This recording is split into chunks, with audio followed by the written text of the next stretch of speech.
प्यारे बच्चों नमस्कार। स्टूडेंट टॉक के इस वीडियो लेक्चर में मैं आपका स्वागत करता हूं और ये आज का जो लेक्चर है बेसिकली ये उन बच्चों की डिमांड पर बनाया जा रहा है जिन्होंने हमसे ये कहा था कि सर 12th के बाद में हम क्या करें, इसमें बड़ा कन्फ्यूजन होता है, तो प्लीज़ आप हमसे इस विषय में बातचीत करिए।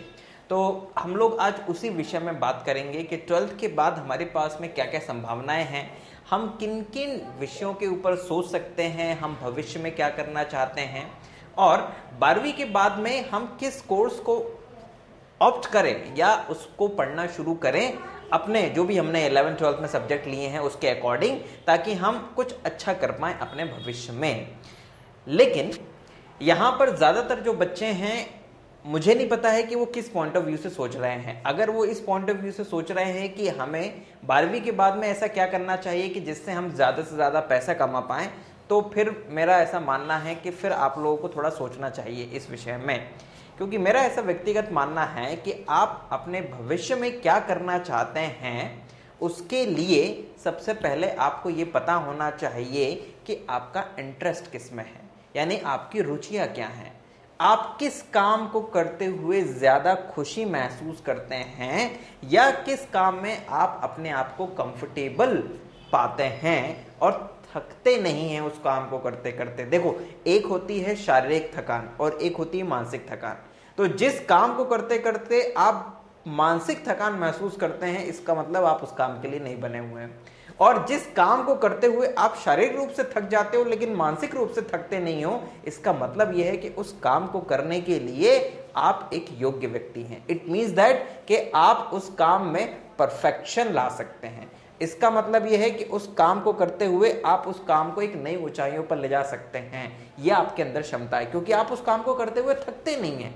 दैट्स वाई वो काम आपके लिए भविष्य में आपका ऑक्यूपेशन या व्यवसाय बन सकता है, या आपके लिए उस काम में जीवन को निर्वाह करने के लिए संभावनाएं हैं, यानी कि आप उसे अपना एक जॉब के रूप में ले सकते हो। लेकिन अपनी रुचियां या अपना इंटरेस्ट आप कैसे पता करें, यह सबसे बड़ा प्रश्न है। तो मेरे हिसाब से जो मैं अपने आप को समझा पाता हूं इस विषय में, हर वो व्यक्ति जो अपने आप से बात करता है या बात कर सकता है, जो अपने आप को ऑब्जर्व कर सकता है, वो व्यक्ति अपने इंटरेस्ट भी पता कर सकता है।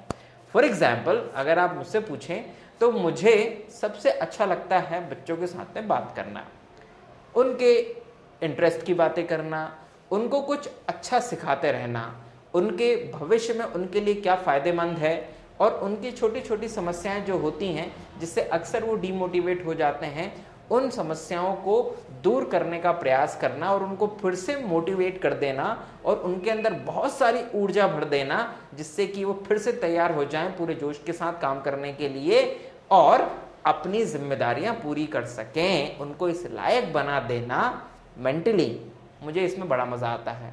हालांकि मैं मैथ्स पढ़ाता हूँ, ये लाइन अलग है, वो लाइन अलग है, लेकिन कभी कभी मैथ्स पढ़ाते पढ़ाते ही मैं ये काम कर लेता हूँ और उसी प्रेरणा ने और उसी इंटरेस्ट ने मुझे आप लोगों के साथ में सोशल टॉक और स्टूडेंट टॉक करने के लिए प्रेरित किया है और उसका नतीजा आपके सामने है कि मैं आपसे बात कर रहा हूँ।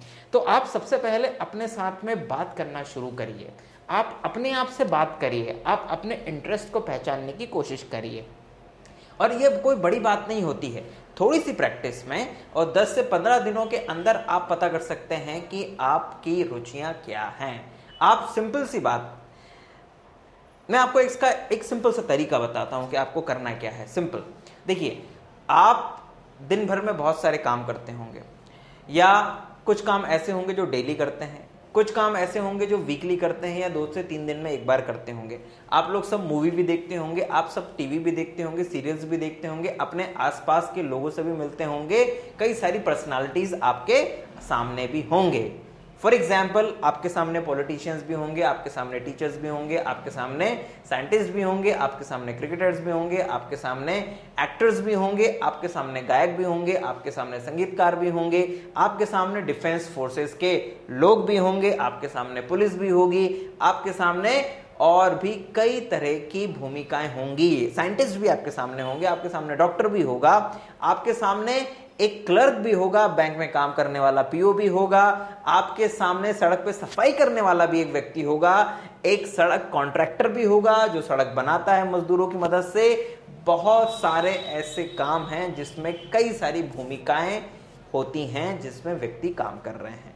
आप उन सब भूमिकाओं में से कुछ भूमिकाएं अपने लिए चुनिए और आप उनकी लिस्ट बनाइए, और इन सब भूमिकाएं, बहुत सारी छूट भी गई होंगी जो मैंने आपसे डिस्कस करी, उन सब भूमिकाओं में से टॉप 10 भूमिकाएं लिखिए। मतलब कि वो काम करते हुए आप अपने आप को देखिए और फिर अपने आप से पूछिए कि क्या उस काम करने में आपको मजा आ रहा है। आई रिपीट, उस काम को करते हुए आप कैसे लग रहे हैं ये इंपॉर्टेंट नहीं है, उस काम को करते हुए क्या आपको मजा आ रहा है। अगर हां, तो इसका मतलब यह है कि उन टॉप 10 में से वो आपकी लिस्ट में आ सकता है। तो ऐसे कुल मिला के 10 भूमिकाएं, आई रिपीट भूमिकाएं, जिनमें आप अपने आप को फिट कर पा रहे हैं और कंफर्टेबल पाते हैं, ऐसी 10 भूमिकाएं आप लिखिए। फिर उन भूमिकाओं में से एलिमिनेशन करना शुरू करिए। एलिमिनेशन फॉर एग्जाम्पल, क्या मैं जिंदगी भर तक इस भूमिका में रह सकता हूं? क्या मैं इस भूमिका में रहते हुए कभी थकता नहीं हूं? क्या मैं इस भूमिका को करते हुए खुश रह पाता हूं? क्या इस भूमिका को करते हुए मैं ईमानदारी से काम कर रहा हूं, या पूरा का पूरा ईमानदारी से अपना काम कर पाता हूं, पूरा 100% दे पाता हूं? कहीं मैं वहां पे थोड़ी मक्कारी तो नहीं कर रहा हूं, या वहीं पे कहीं पे आलस की गुंजाइश तो नहीं है? आप इन सब प्रश्नों से रूबरू होते हुए, सेटिस्फाई होते हुए, आप उन 10 कामों में से टॉप 3 और 4 निकालिए भूमिकाएं जिसमें आप कंप्लीटली कंफर्टेबल हैं और आपको वो भूमिकाएं अच्छी लगती हैं। और अब उन 4 से 5 भूमिकाओं के अकॉर्डिंग आपको 12th के बाद क्या करना चाहिए, इस विषय पर विचार करना चाहिए। तो आपको अपने आप पता चल जाएगा कि 12th के बाद मुझे किस कोर्स में एडमिशन लेना चाहिए जिससे कि मैं उन भूमिकाओं के लिए तैयार हो सकूं। आई रिपीट, लाइफ में आप और हम सब केवल भूमिकाएं निभा रहे होते हैं। उन भूमिकाओं में कोई बहुत खुश होता है और कोई बहुत दुखी होता है और कोई बहुत फ्रस्ट्रेट होता है। तो आपको अपने लिए एक ऐसी भूमिका चुननी है जिसमें कि आप खुश रहें, क्योंकि लाइफ में बहुत सारी प्रॉब्लम्स हैं जो आपको दुखी करेंगी। तो कम से कम एक प्रोफेशन तो ऐसा होना चाहिए आपके मन का जिसमें आप अपने आप को खुश पाएं, अपने आप को खुशी दे सकें। तो आप ऐसी भूमिकाओं की तलाश करना शुरू करिए आप, ठीक है। और अपने मित्रों को भी आप इसी तरह की सलाह दीजिए कि वो अपने लिए भूमिकाएं तलाशें।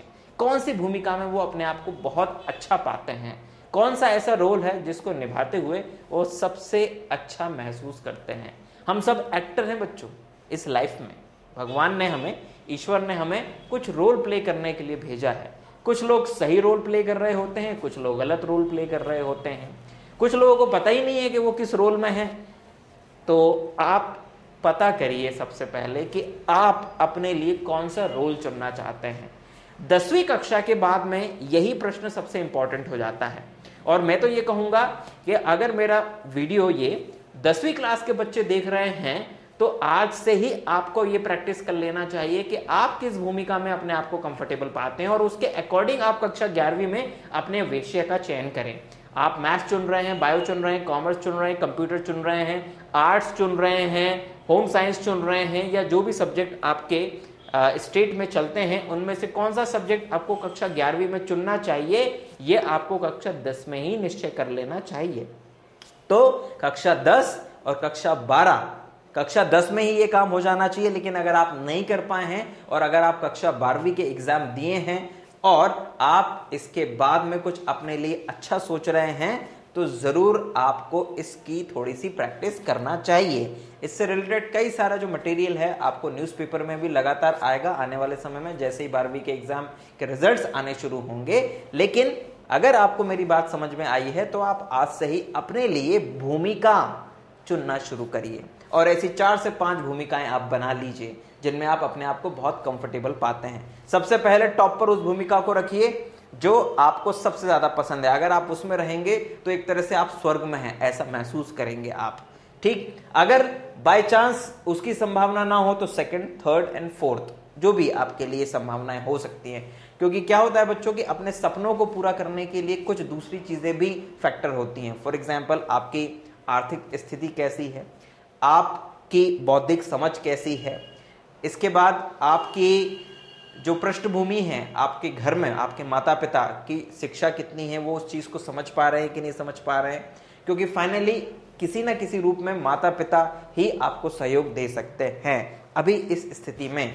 तो ये सारे चीज़ें भी थोड़ी सी फैक्टर होती हैं, लेकिन बहरहाल ये सब के ऊपर हम बाद में बात करेंगे। लेकिन सबसे पहले तो आप अपने लिए भूमिकाएं तलाशना शुरू करिए कि आप किस भूमिका में अपने आप को अच्छा पाते हैं, आपका सपना क्या है, क्योंकि जो आपका सपना होगा उस भूमिका में आप सबसे अच्छा महसूस करेंगे। तो अपने लिए भूमिकाएं तलाश करिए। मैं अपने आने वाले स्टूडेंट टॉक लेक्चर में आपसे फिर बात करूंगा कि आज जो हमारे सामने सब्जेक्ट्स अवेलेबल हैं कॉलेजेस में, उन सब्जेक्ट्स के थ्रू आप कहां कहां पर पहुंच सकते हैं। आई रिपीट, मैं आपको यहां पर सब्जेक्ट से आपको किस किस भूमिका में जाया जा सकता है इसके ऊपर बात करूंगा अपने आने वाले लेक्चर में। लेकिन आप इस लेक्चर को सुनने के बाद प्लीज अपनी भूमिका को तलाश करिए, ताकि फिर आप अपने लिए सही चीज का चुनाव कर सकें कि आपको कहां जाना है। आप में से कई जो बच्चे होंगे वो कुछ अच्छा सोचते होंगे समाज के लिए, वो कुछ अच्छा करना चाहते होंगे, तो आप चाहें तो अपनी भूमिका कुछ इस हिसाब से चयन कर सकते हैं कि आप समाज की सेवा भी कर पाए और आप लोगों की भलाई कर पाए, जिससे कि आपको मानसिक रूप से संतुष्टि मिले, अच्छा लगे, क्योंकि कई लोगों का यह भी उद्देश्य होता है। तो जो भी आपका उद्देश्य हो, चाहे पैसा हो, चाहे समाज सेवा हो, चाहे आत्मसंतुष्टि हो, उसके अकॉर्डिंग अपनी भूमिकाओं को तलाश करिए और फिर उसके बाद में आगे कैसे बढ़ना है, क्या कोर्स लेना चाहिए, इसके ऊपर हम लोग अपने नेक्स्ट लेक्चर में बात करेंगे। कमेंट में आप जरूर लिखिएगा कि आपने अपने लिए क्या भूमिकाएं तलाश ली हैं, और फिर हो सके तो उसमें जरूर आप चाहें तो हमसे पूछ सकते हैं कि इस भूमिका के लिए मुझे आगे क्या करना चाहिए। आप अपने स्तर पर भी अपनी भूमिका के अकॉर्डिंग आगे कैसे बढ़ा जा सकता है उसको सर्च कर सकते हैं। आपको ये सारी चीजें कई जगह मिल भी जाएंगी, ठीक है। बाकी हम धीरे धीरे आपका मार्गदर्शन करते रहेंगे। हम अपने आने वाले लेक्चर में अलग अलग सब्जेक्ट से किस किस विषय में या किस किस भूमिका में आप जा सकते हैं, हम इसके ऊपर एक विस्तृत चर्चा करेंगे। तो तब तक के लिए मुझे आज्ञा दीजिए। जय हिंद, वंदे मातरम। अपने कमेंट हमें जरूर दीजिएगा।